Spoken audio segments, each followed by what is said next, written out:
We've all been there. You walk onto the postnatal ward to see a long list of baby checks for you to do, and your heart sinks.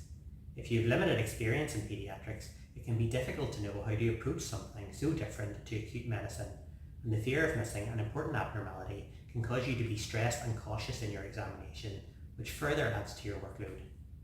I'm Dr. Matthew Sayers, a consultant paediatrician with over 10 years experience in paediatrics, including doing a large number of baby checks, and in this video I am going to share my approach to performing a newborn infant examination as required by the PCHR. Links to all guidelines and documents in this video are available in the video. Collect your equipment. You will need the baby's red book, a stethoscope, an ophthalmoscope and sucrose to settle the baby if required. Ask the newborn screening questions found on page 63 of the red book. Organise any follow-up that is recommended following these screening questions. The newborn exam should be done in a structured way from head to toe to avoid missing any abnormalities. We will talk about the most common and significant abnormal findings, but ask a senior colleague to review if you're unsure about any findings. Always make sure that any birthmarks, bruises or injuries are marked on the neonatal body map on page 63 so that parents are not re-referred back for safeguarding assessments if these marks are noted following discharge. Examine the scalp and hair looking for any swellings or bruising. Common marks include moulding caused by pressure from delivery, vacuum or forceps marks from instrumental delivery, or bruising from delivery. Common swellings are caput succedaneum, a soft edematous superficial swelling over the presenting part. This is typically pitting and settles quickly. It is not of any concern. Cephalohematoma is an accumulation of blood between the scalp and skull. It feels deeper and more fluctuant than a caput and does not cross the suture lines. If small, parents can be reassured that it will settle in a few weeks, but to watch out for any jaundice as the blood is broken down. A large hematoma should have a senior review. It will be followed up at the 6-week check to ensure resolution, as rarely it can calcify. Subgaleal hemorrhages are rare but significant bleeds into the area between the skull and the galea aponeurotica. This can lead to significant blood loss and is important to recognise urgently.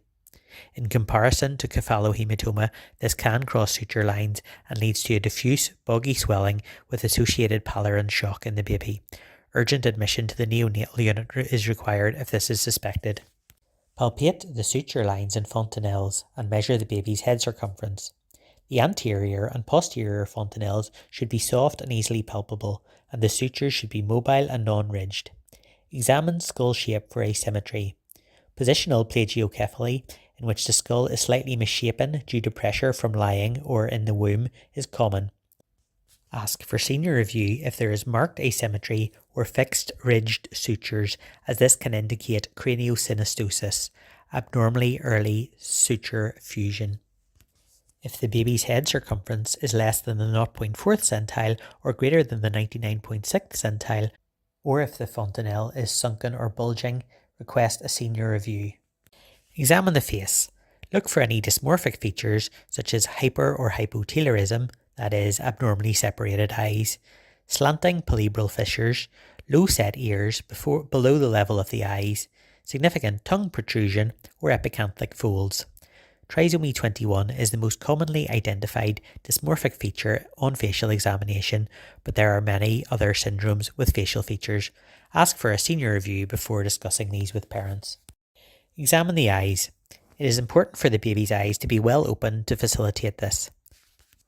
This can be achieved by darkening the room, settling the baby with sucrose, or asking the mother to lift the baby with their head looking over her shoulder and gently rocking them forward and backward. The eyes should only be gently pulled open as a last resort. Examine the red reflex. Put the ophthalmoscope to your eye and look through it at the baby's pupils from a distance of around 1 metre. A normal response will be a bilateral red glow of the pupil, similar to the red eye effect with flash photography. The reflexes may be less bright and paler in black or Asian babies, and a senior should review if unsure. An opacity, obscured red reflexes, or white reflexes are abnormal and should be referred to ophthalmology for review. Subconjunctival hemorrhages are common from delivery. They don't affect vision and generally settle within a few weeks. You don't need to examine specifically for them, but if they are noted incidentally, they should be planted on the neonatal body map. Sticky eyes are common. Most commonly, these are caused by a blocked tear duct and can be managed with regular cleaning of the eye. If it fails to settle within 24 hours or it is very severe, a swab should be sent and chloramphenicol eye drops commenced. If an STI is suspected from antenatal swabs or clinical purulent appearance of the discharge, seek urgent senior review. Examine the ears.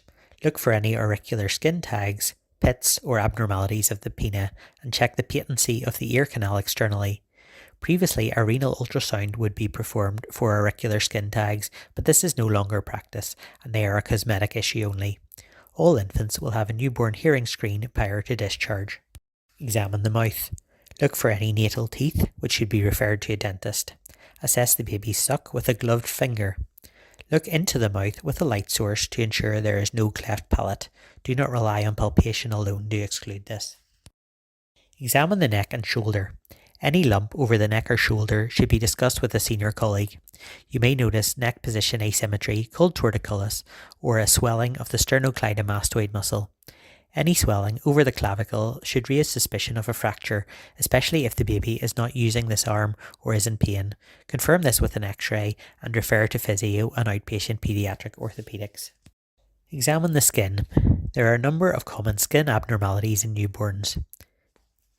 Jaundice. This is a yellow discoloration of the skin and is extremely common. Looking at the sclera can be helpful if you're unsure. If this is noted within the first 24 hours of life, it is abnormal and ask for a senior review. Jaundice levels can be checked with a transcutaneous bilirubinometer and plotted on an appropriate gestation chart. If this is elevated, a serum level should be checked. If the level is at or above the treatment line, commence phototherapy. Erythema toxicum. These are small white vesiculopustular papules on an erythematous base, which develop over the first few days of life. They last for around 1 week and are completely benign. Stork marks. This is a red discoloration which is common on the forehead or back of the neck. This is completely benign and tends to fade with time. Blue spots. These are blue dark discolorations over the lower spine and buttocks. They are more common in non-Caucasian babies. They are completely benign, but do make sure that it is documented on the neonatal body map to avoid being mistaken for inflicted bruises. Port wine stains. These are extensive dark red discolorations which occur particularly over the face. These are abnormal and ask for a senior review if noted. Hemangiomas. These usually occur on the head or neck. If it is solitary, small and superficial, no treatment is required and parents should be reassured that they will regress in 1 to 2 years, although they may grow initially. If the hemangiomas are multiple, deep or large, ask for a senior review. Listen to the lung fields and count the respiratory rate. If this is elevated, request a senior review urgently. Listen to the heart. If there's any loud murmur or a murmur that persists over 24 hours, request a senior review. Do not discharge a baby with a murmur until it has had a senior review and they are older than 24 hours. Perform pulse oximetry in the baby's right arm and right leg and compare the values. If either value is consistently less than 95% or if there is a difference of 3 or greater, request an urgent senior review, as this can indicate severe heart problems even in the absence of a murmur. Pectus excavatum is a relatively common abnormality in which the sternum and ribs are abnormally shaped and sunken into the chest.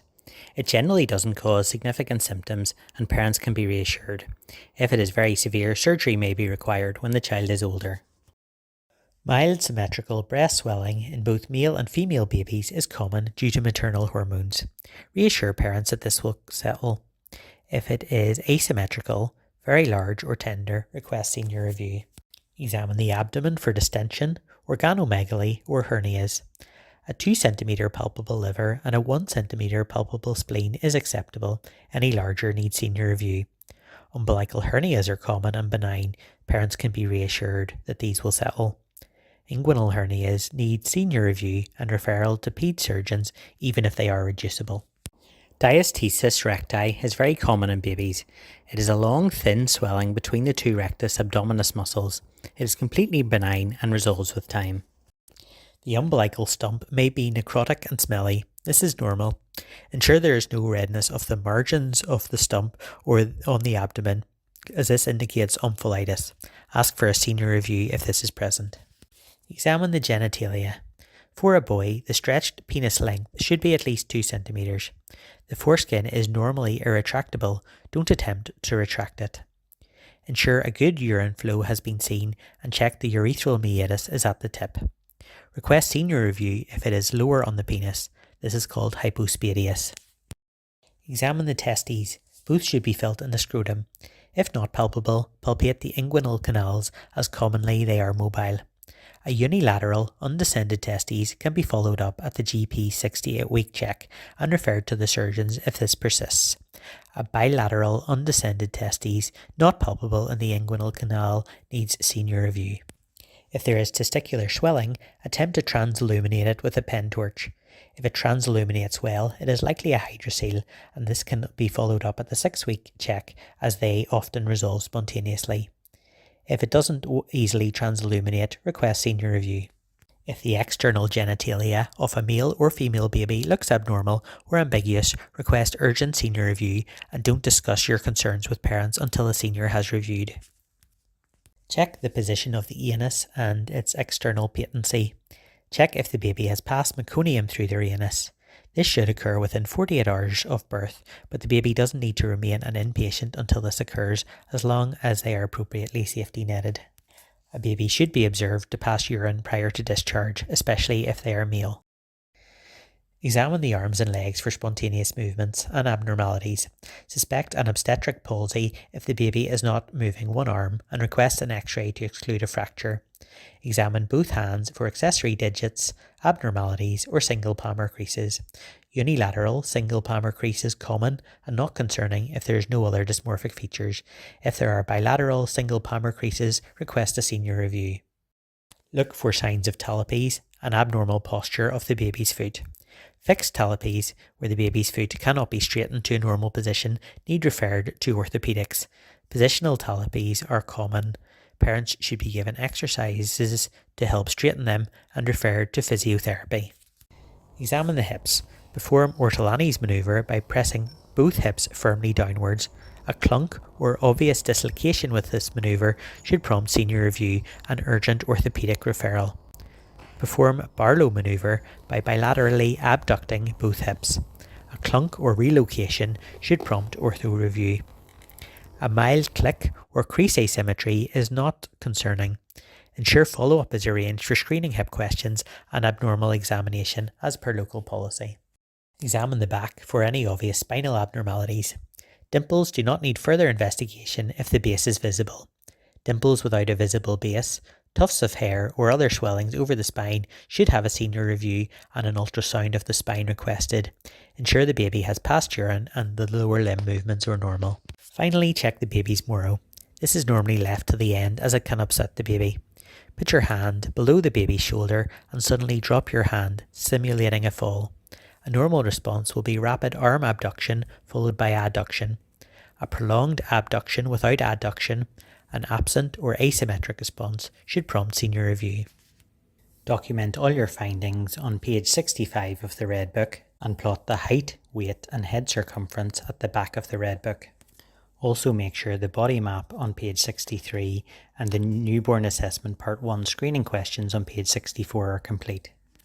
If the baby requires follow-up, ensure this is arranged prior to discharge and explain any abnormal findings to the parents. Thanks for watching. We hope you have found this video useful. Please like, comment and subscribe to our channel on YouTube, Instagram and Twitter. We release regular videos across our platforms and we hope to see you again soon.